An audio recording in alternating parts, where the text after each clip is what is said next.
El mar, fuente de vida. Existen lugares donde sus tesoros están al alcance de la mano. El verde y el azul son los colores de sus sueños. Y en el Mediterráneo, esos sueños los han compartido muchos navegantes a lo largo de su historia.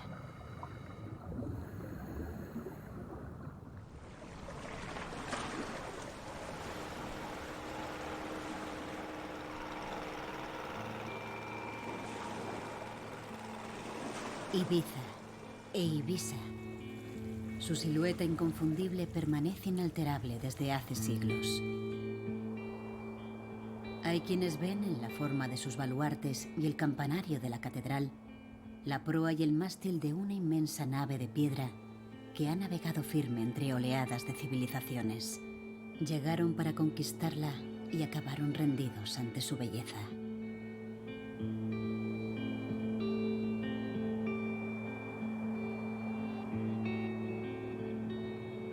En 1999, la UNESCO declaró el recinto amurallado de Ibiza, conocido como Dalvila, Patrimonio de la Humanidad.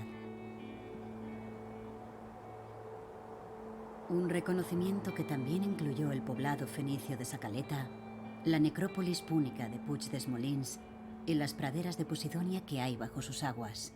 Historia, patrimonio y biodiversidad son los tesoros de esta ciudad y de la isla a la que da nombre. Con ambas, el mar ha sido siempre generoso.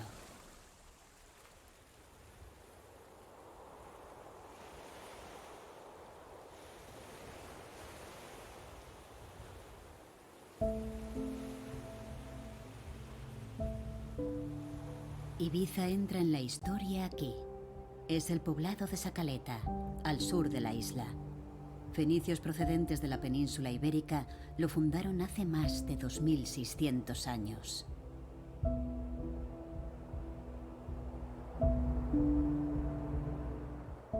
Tras siglos de erosión marina, la resistencia de estas piedras es casi un milagro de la historia.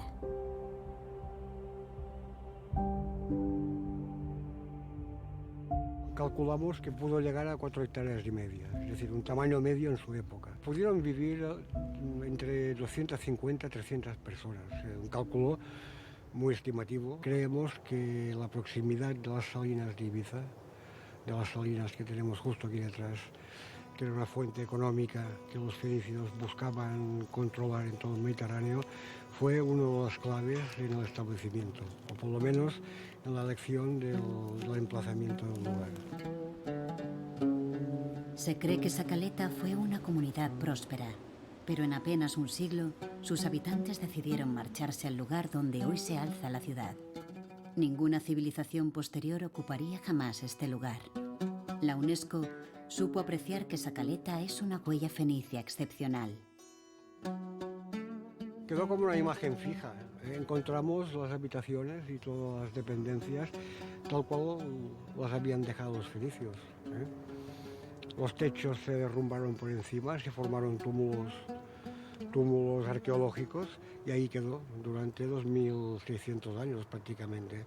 Esto a nivel de arqueología y de patrimonio tiene un valor incalculable.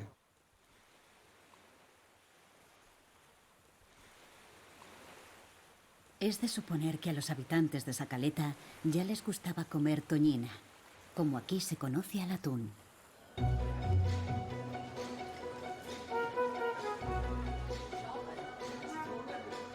Y a las puertas de Dalvila van y vienen quienes ofrecen y buscan los sabores auténticos de la isla.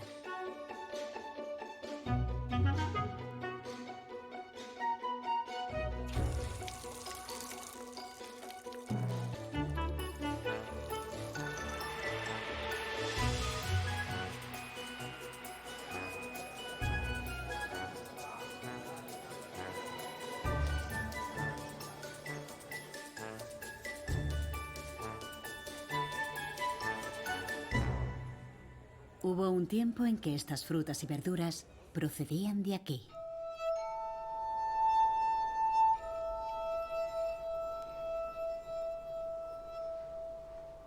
Las huertas de Seixfeixes ocuparon el suelo fértil al norte de Dalvila. Cada una tenía su portal de entrada y las rodeaba un sistema de acequias de herencia musulmana.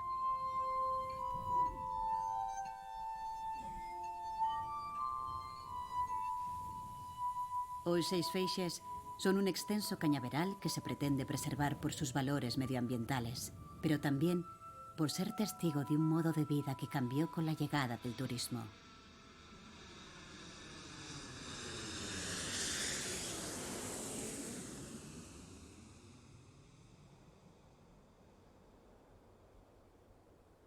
Desde las alturas de Dalvila descendemos por los barrios típicos de Sapeña y La Marina, acercándonos al azul mediterráneo. El dédalo de calles forma una red recordando sin duda a pescadores y artesanos que siempre las caminaron. Hoy se comparten con turistas y visitantes que las viven día y noche.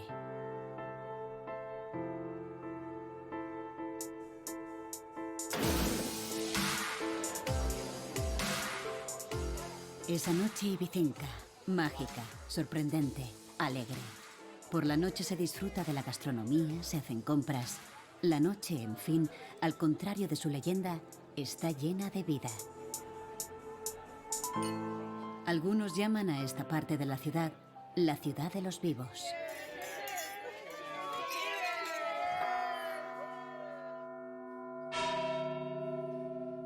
Porque Ibiza tuvo desde su origen otra ciudad, la de los muertos.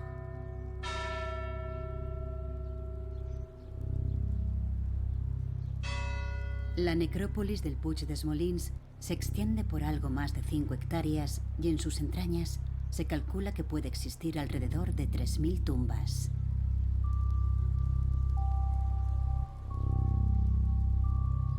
Cubierta de vegetación, cultivos e incluso por edificios de la ciudad moderna, la necrópolis no volvería a ver la luz hasta que la rescató la arqueología a principios del siglo XX. Fenicios, púnicos, romanos y también musulmanes se despidieron aquí de sus muertos, hasta que fue abandonada tras la conquista cristiana.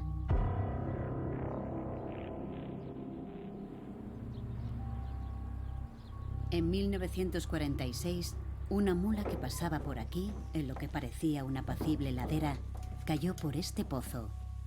Se acababa de descubrir la entrada a uno de los complejos funerarios más espectaculares. Se los conoce como los hipogeos de la mula.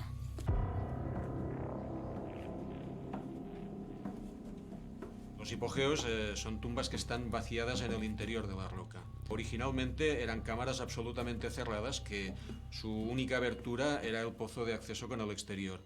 La cantidad de cavidades que vemos ahora que comunican con otras cámaras son obra de los saqueadores de tumbas. Abrían una tumba y a partir de una tumba iban abriendo agujeros para penetrar en las que había a continuación, y de esta forma pues se han ido excavando lo que ahora parecen galerías que originalmente no eran tales.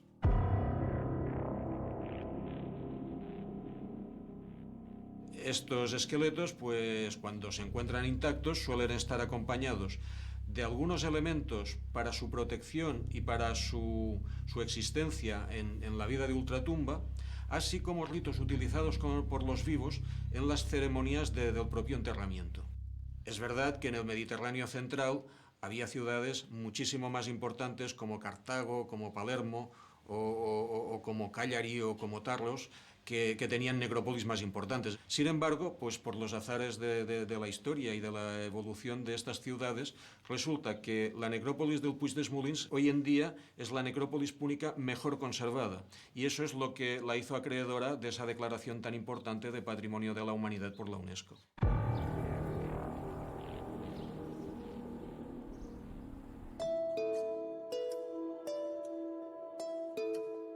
¿Quiénes eran? ¿Cómo vivían? ¿En qué creían los antiguos habitantes de la isla? El Museo del Puig des Molins da las respuestas a partir de la ingente cantidad de restos arqueológicos recuperados en la necrópolis. Bes fue su dios de la sexualidad y del amor. También lo consideraban el protector contra los animales peligrosos. Los fenicios no encontraron aquí ningún animal al que temer. Así que pensaron que esta era la isla donde debía vivir Bes. Por eso la llamaron Ebuxim, el origen del nombre de Ibiza, de Ibiza.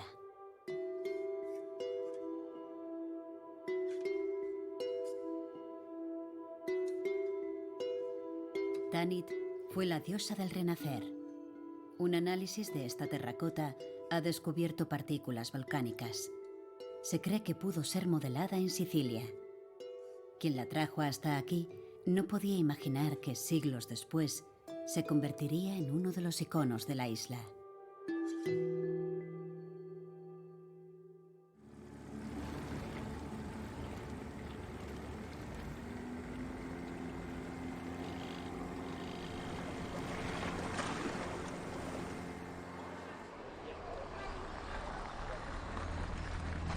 El acceso principal a Dalvila es el Portal de la Mar o de Sestaules, llamado así por los tablones del puente levadizo que lo cerraba.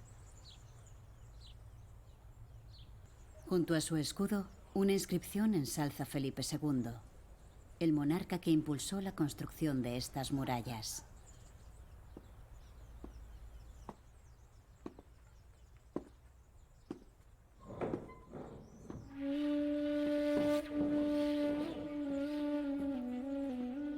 Fue una obra inmensa, cuyos ingenieros lograron adaptar a la difícil orografía del Puig de Vila, la colina sobre la que se asienta todo el recinto.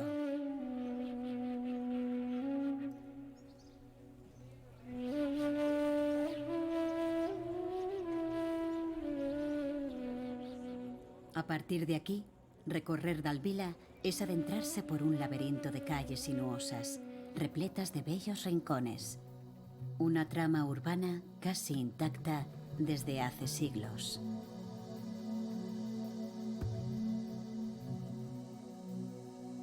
Tras la caída del Imperio Romano, Ebusus, como entonces se llamaba la ciudad, atravesó unos siglos de decadencia.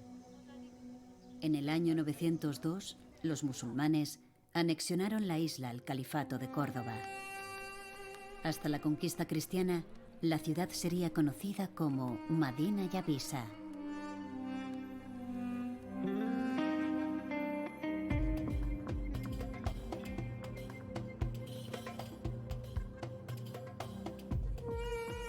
Durante más de 300 años, el comercio y los intercambios culturales favorecieron una sociedad próspera y sólida, como estos cimientos de la muralla árabe, descubiertos en lo que hoy es el centro de interpretación Madina Yavisa.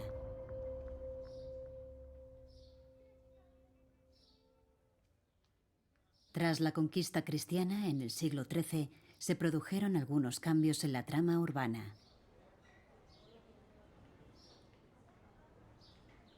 En el entorno de la calle Mayor, las familias nobles construyeron sus casas señoriales. Grandes ventanales ornamentados se abrieron en las fachadas.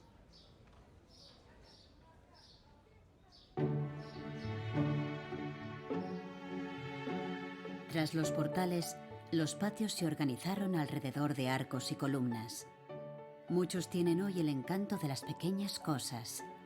Así que no es de extrañar que por aquí se cuele la curiosidad.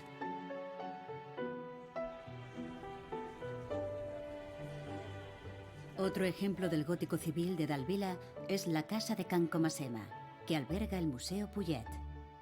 Su visita es un plácido descanso en el ascenso a Dalvila. Aquí se expone buena parte de la obra del pintor impresionista Narcís Puyet, nacido en Ibiza a finales del siglo XIX.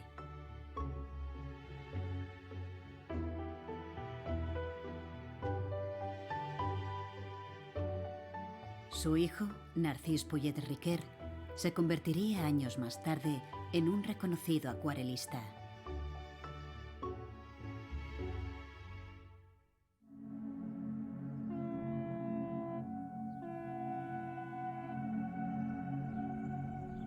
La cima de Dalvila es una metáfora del poder.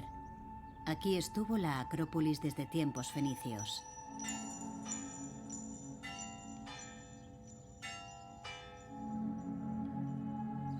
Hoy, en la plaza de la catedral, se conservan los edificios más importantes tras la anexión de la isla a la corona de Aragón.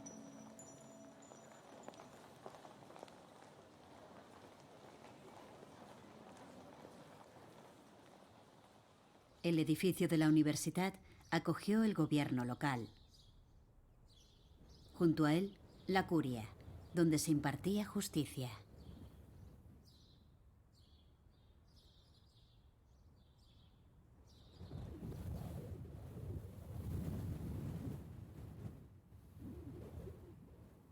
Y completando los estamentos medievales, la iglesia.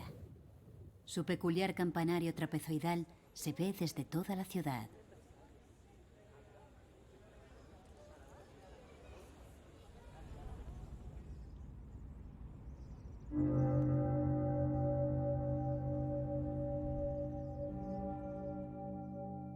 El 8 de agosto de 1235 se produjo la conquista cristiana.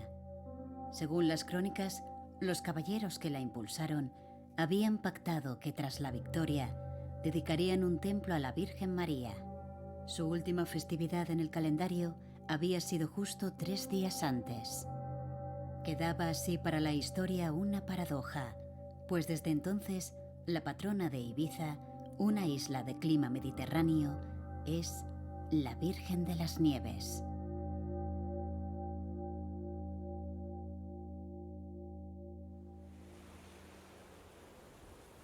La almudaina y el castillo coronan Dalvila. El conjunto lleva años sometido a una profunda remodelación. Si el recorrido agota, el Mediterráneo aguarda entre callejuelas y miradores para venir al rescate.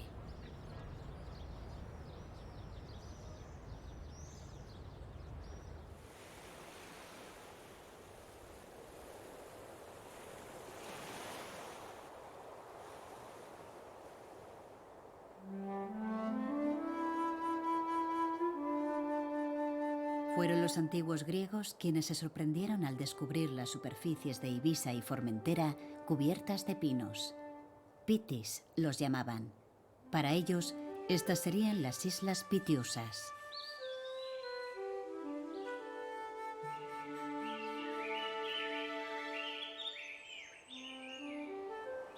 Tal vez ese nombre sería hoy otro si aquellos primeros navegantes hubiesen descubierto el otro inmenso manto verde que las Pitiusas guardan bajo sus aguas.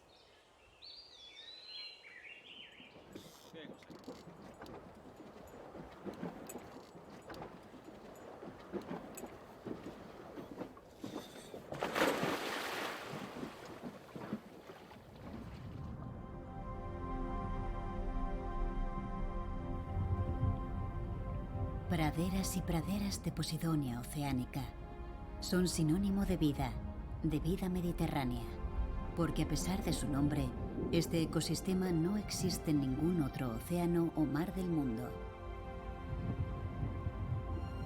La Posidonia oceánica no es una alga, sino una planta acuática que florece, produce frutos y muda sus hojas.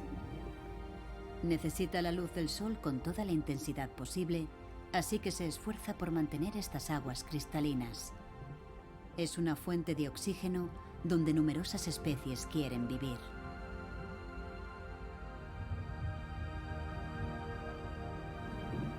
La Posidonia oceánica es capaz de clonarse a sí misma. Los científicos han calculado que lleva aquí alrededor de 100.000 años. Es uno de los seres vivos más longevos que se conocen.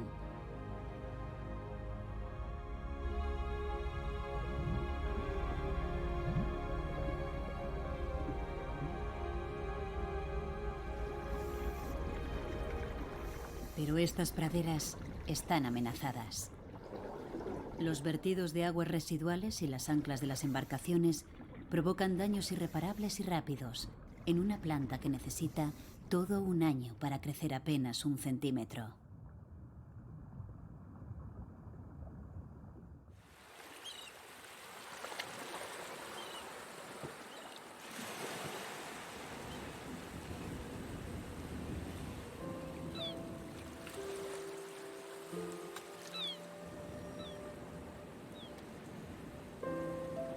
más de 16.000 hectáreas protegidas, la gran mayoría submarinas, forman el Parque Natural de Ses Salines, desde el sur de Ibiza hasta el norte de Formentera. Las olas depositan sobre orillas como esta las hojas que la Posidonia desprendió. Empieza otro ciclo de la vida. Esa mezcla de Posidonia y arena forma unos diques de contención que son importantísimos, porque una vez llegado el invierno con los temporales, ese dique de contención protege al oleaje de que la arena no se vaya al fondo del mar y mantiene el funcionamiento, el ecosistema ya en la playa. Pero no solamente eso, sino que el ciclo biológico continúa con la llegada de la primavera y a medida que esa hoja que está encima del dique se va secando, el viento la va empujando a otro sistema terrestre de gran importancia, los sistemas dunares.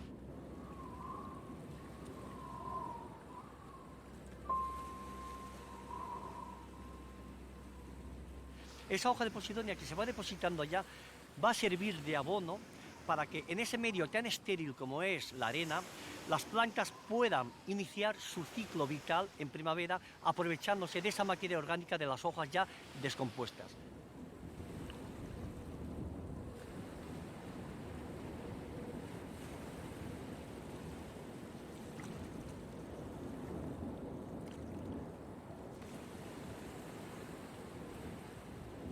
La Posidonia oceánica en la playa no es basura, es esa materia orgánica que nos está sustentando tanto la playa como nos está sustentando el sistema dunar. Por ello es de gran importancia que aprendamos a convivir con ella. La Posidonia ha acompañado a los habitantes de las Pitiusas desde que llegaron aquí.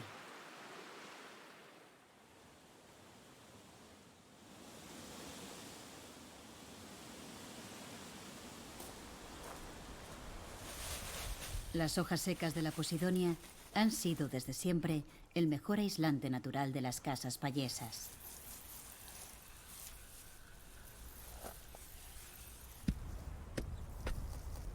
Aún impregnadas de salitre, también son un repelente natural de los insectos que pueden atacar las vigas de pino o de sabina.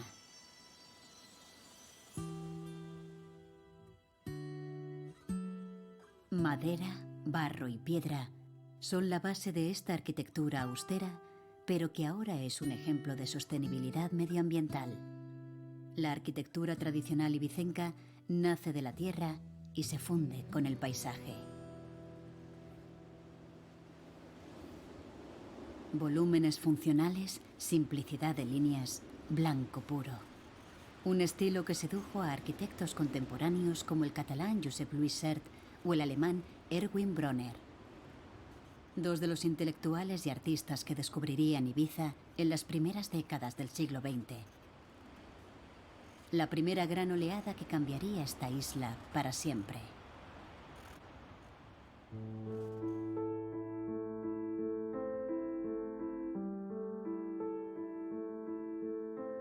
Estos nuevos navegantes llegaron aquí a veces por casualidad, otras huyendo del nazismo que ya amenazaba el futuro de Europa. Para muchos, como Bronner, esta luz y este mar marcarían el inicio de un amor por la isla que duraría el resto de sus vidas. Quiso el arquitecto alemán construir su propia casa en este acantilado del barrio de Sapeña. Es uno de los mejores ejemplos del racionalismo inspirado en la esencia de la arquitectura tradicional ibicenca.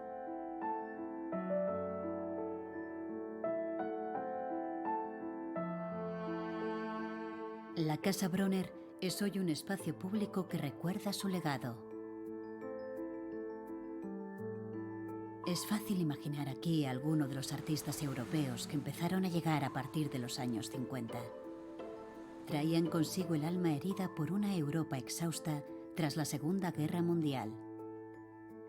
En aquella isla, aún sin turistas, encontraron la calma interior para volver a crear.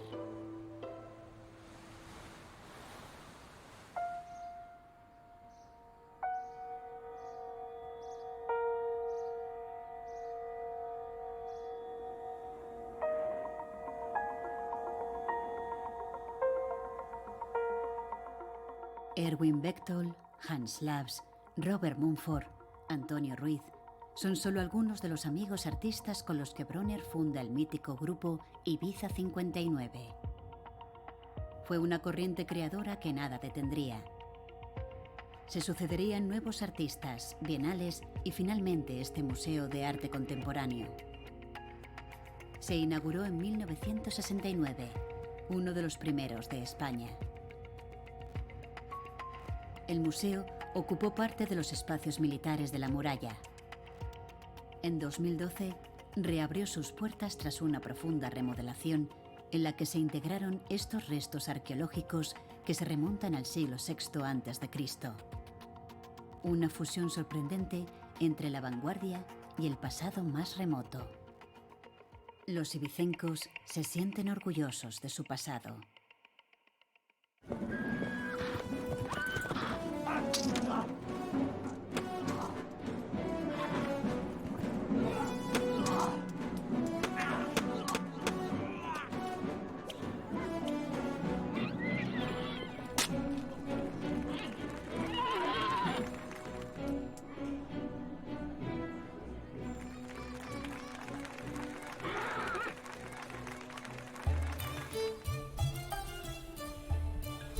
Cada mes de mayo, la ciudad conmemora que, en 1999, la UNESCO inscribió la categoría Ibiza Biodiversidad y Cultura en la lista de Patrimonio Mundial de la Humanidad.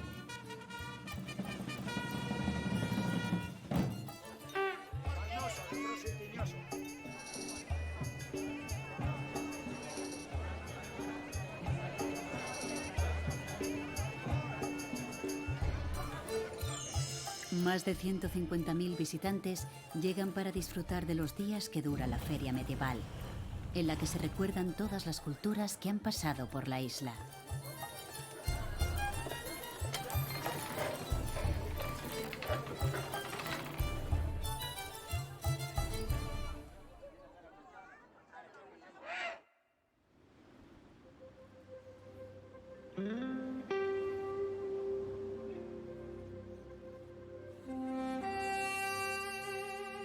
Dalvila siempre fue un enclave fortificado.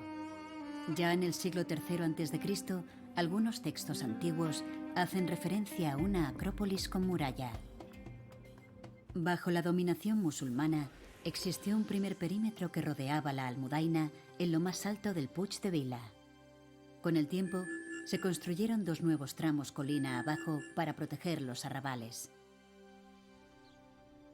Se estima que Medina Yavisa tuvo una extensión amurallada de unas 4 hectáreas. Tras la conquista cristiana, se construyeron nuevas torres, aunque el perímetro se mantuvo. Pero, ¿qué ocurrió para que estas piedras que habían resistido durante siglos dejaran desprotegida la ciudad?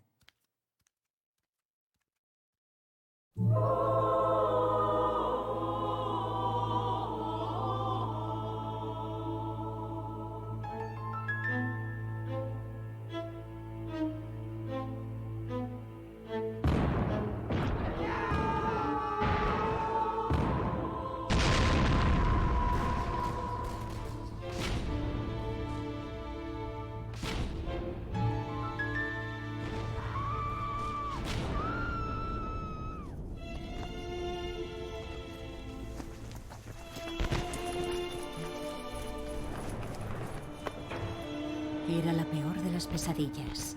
Aquí, como en cualquier posesión de la corona española en el Mediterráneo, ser capturado por piratas berberiscos o corsarios turcos significaba la muerte o la esclavitud.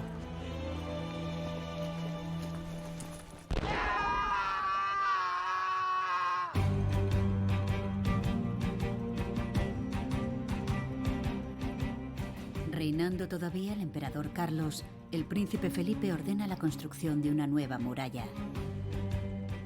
Desde principios del siglo XVI, España, que dominaba parte de la costa africana, la costa española y la costa italiana, controlaba el Mediterráneo occidental. Pero la alianza entre turcos y franceses puso esto en jaque. Ibiza era la llave de ese Mediterráneo, y todo el mundo sabía que si se perdía la isla, se perdería ese control.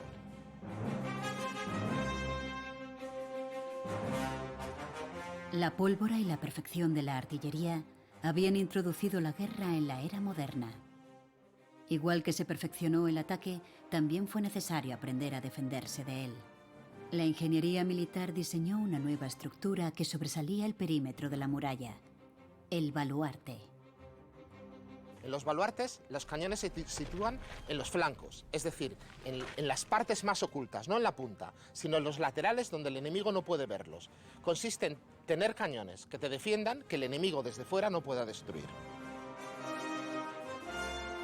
Italia y la frontera con Francia vieron alzarse las primeras fortalezas con baluartes, pero estos prodigios de la geometría solían construirse en terreno llano.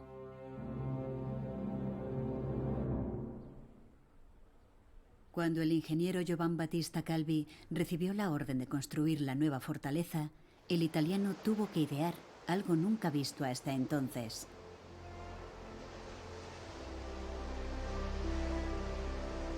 Calvi se encuentra un sitio en alto, en una montaña, muy difícil de fortificar. Y él lo que hace es utilizar esos elementos de la fortificación abalartada y adaptarlos magistralmente a un terreno muy complicado. Llega a escribir a Felipe II: en este sitio tan dificultoso se hará la fortaleza de manera que solo las personas inteligentes sabrán apreciarla.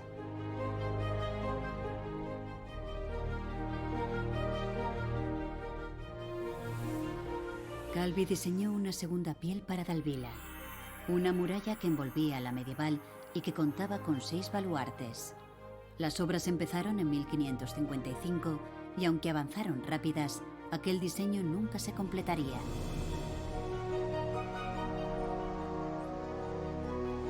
Muerto Calvi, otro italiano, el capitán Giacomo Palearo Fratin, acabaría el recinto.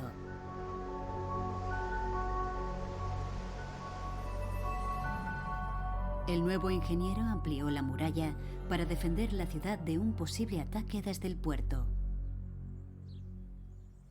Fratin acabó el portal de entrada en 1585, año en el que se considera finalizada la estructura principal de la muralla. Se diseñó para parecer inexpugnable, incluso estaba pintada de rojo para ser más visible desde el mar. Luego se fue deteriorando cuando dejó de usarse. Se fueron perdiendo los baluartes que se utilizaron para otras cosas. Sin embargo, tras su declaración como Patrimonio Mundial y la restauración del Plan Director, ahora es una de las murallas renacentistas más importantes del mundo. En un lugar impensable, triunfó la geometría. La muralla funcionó como una máquina de guerra y una vez acabada, nadie la atacaría jamás.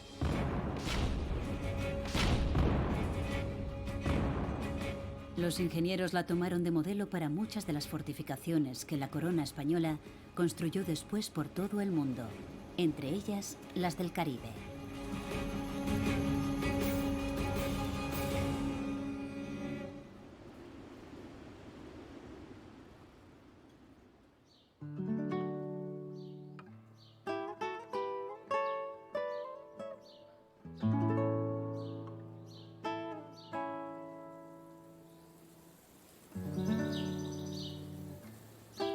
Defendiendo una de esas plazas fuertes, la del Caney, durante la Guerra de Cuba, murió el general Joaquín Vara de Rey, nacido en Dalvila. Su resistencia frente a las tropas norteamericanas fue ensalzada por aquella España deprimida que, a finales del siglo XIX, perdía las últimas joyas de su imperio. Este monumento, alzado por suscripción popular, lo inauguró Alfonso XIII en 1904. Lo que hasta entonces había sido Salamera se convirtió en el Paseo de Vara de Rey, el punto de partida del ensanche de la ciudad, con sus edificios burgueses de estilo colonial. El paseo ha sido siempre el corazón de la vida social. Una reciente remodelación de todo su entorno ha eliminado el tráfico. Desde los pies de la muralla, la ciudad ha ganado un nuevo espacio público.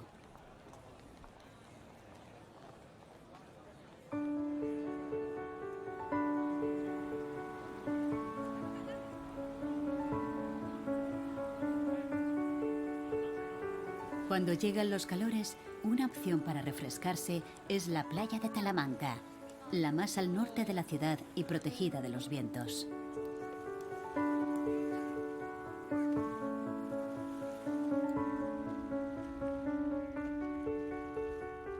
extremo sur, la playa de Embosa continúa hasta el vecino municipio de Sant Josep.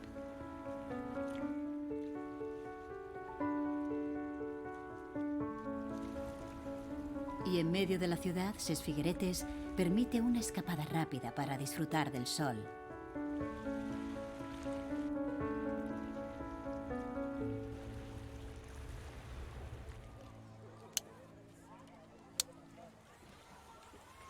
Desde aquí, parten las excursiones en kayak para recorrer las praderas de Posidonia.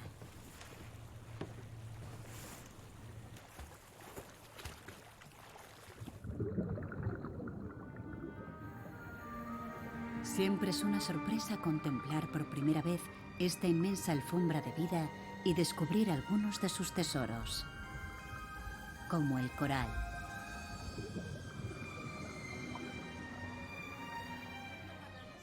O bueno, depèn d'on escollera com siga, una cosa també de si... Vale, doncs anem a mirar-ho, a veure què tal. Hola. Hola.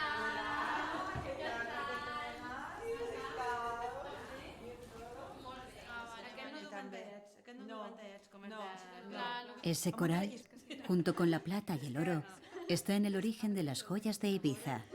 Cada una de estas piezas forma la emprendada.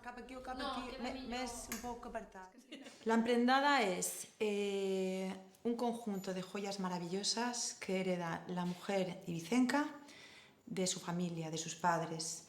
Consta de cruces, rosarios, collares y unas, nosotros llamamos joyas, que son unos relicarios con vírgenes, y un aderez se llama aquí, que es también una cruz que lleva encima del corazón. Yo soy la cuarta generación de una familia especializada en la joyería tradicional ibicenca.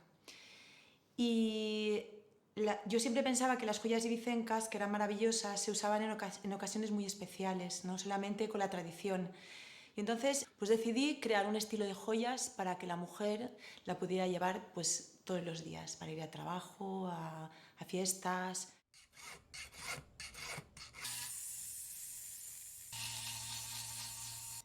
La emprendada es una tradición muy ligada a los sentimientos de los isleños. ¿Cuál es el mejor símbolo del amor en Ibiza? ¿Un anillo? No, mejor si son 24.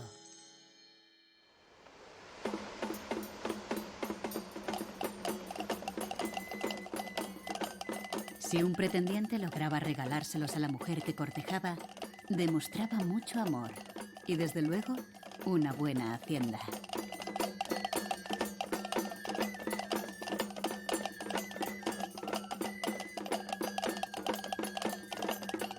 Llegado el día, para la novia estaba reservado el vestido blanco, que podía tener hasta 12 enaguas.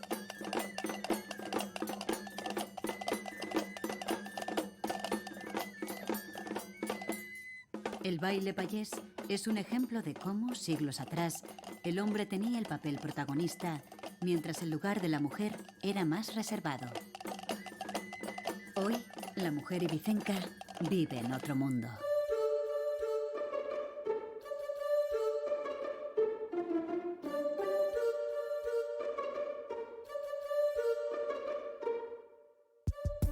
Aquí nació la moda ad lib, el nombre chic de algo que suena mucho más académico. Ad libitum, en latín, significa a placer, en libertad.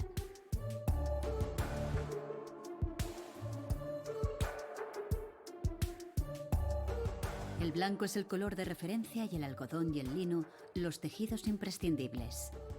A partir de ahí, y sin perder de vista la comodidad, este estilo que Ibiza ha dado al mundo no para de incorporar tendencias. Cada año se reinventan aquí en la Semana de la Moda ad lib. Diseñadores, modelos y caras conocidas no faltan a esta pasarela que se celebra desde 1971.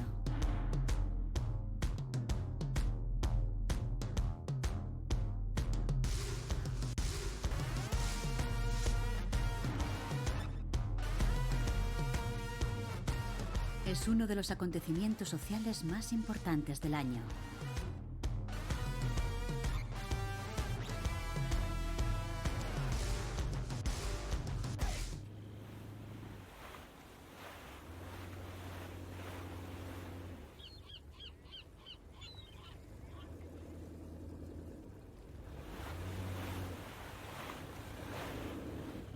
Hay cosas que aquí no cambian, como el olor a mar y a pescado fresco.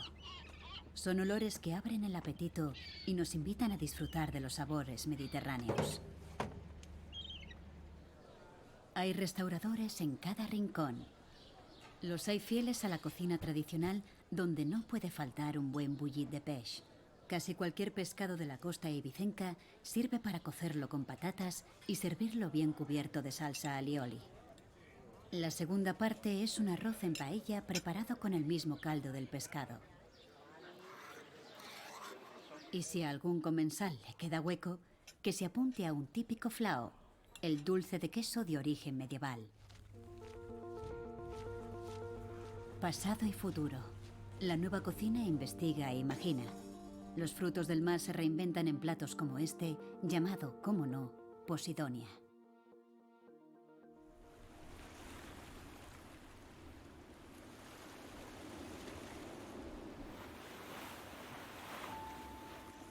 Aquí, donde los sentidos se llenan de la energía del sol y del mar, todo es fuente de inspiración.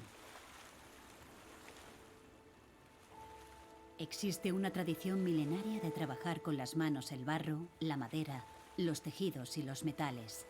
La artesanía se convierte en arte. De Ibiza me inspira un poco todo, pero básicamente la naturaleza, ¿no? La naturaleza, que es muy potente, y esta corriente que no sé si telúdica o qué, que hace que las cosas, que te sientas bien, ¿no?, en la isla. Yo conocí Ibiza en el año 71, con el mundo contracultural, el llamado mundo, el movimiento hippie, etc., ¿no? Llevábamos el pelo largo, hacíamos cosas que parecía que íbamos como unos años avanzados, nos parecía a nosotros, ¿no? Hubo una gente que, como creo que en todas las generaciones, que rompe con un poco con el estatus establecido, ¿no?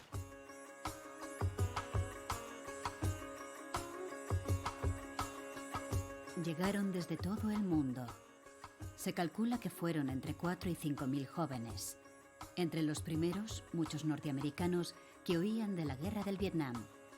Luego llegarían los europeos, desencantados tras el movimiento de mayo del 68. Quisieron sentir la naturaleza, vivir de la tierra y de sus manos. Introdujeron el nudismo y el amor libre. Confinado en una isla, la dictadura toleró aquel movimiento y hasta lo aprovechó para dar al exterior cierta imagen de modernidad.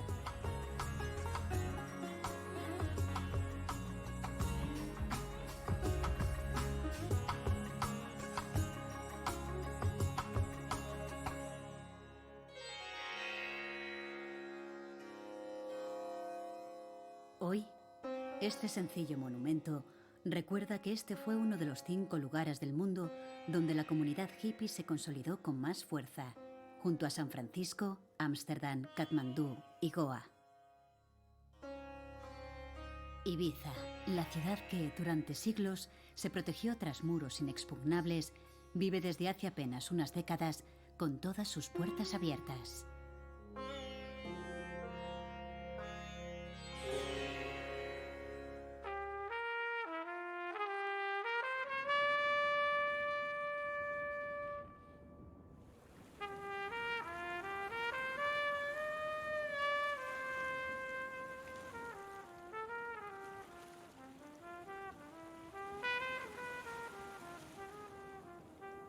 Treinta siglos de piedra frente al mar de los guerreros. Hombres y mujeres de la estirpe del sol y la madera, que mirando hacia atrás ven el futuro. En la isla, los caminos son islas a su vez. Allí los náufragos sueñan, mientras trabajan, las melodías rotas de Cartago.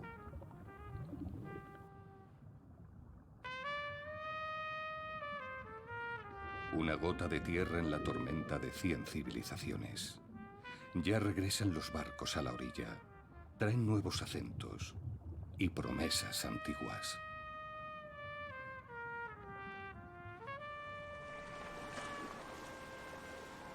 Ibiza e Ibiza, la ciudad más antigua de las Islas Baleares. Mira desde el balcón de su historia el futuro con esperanza.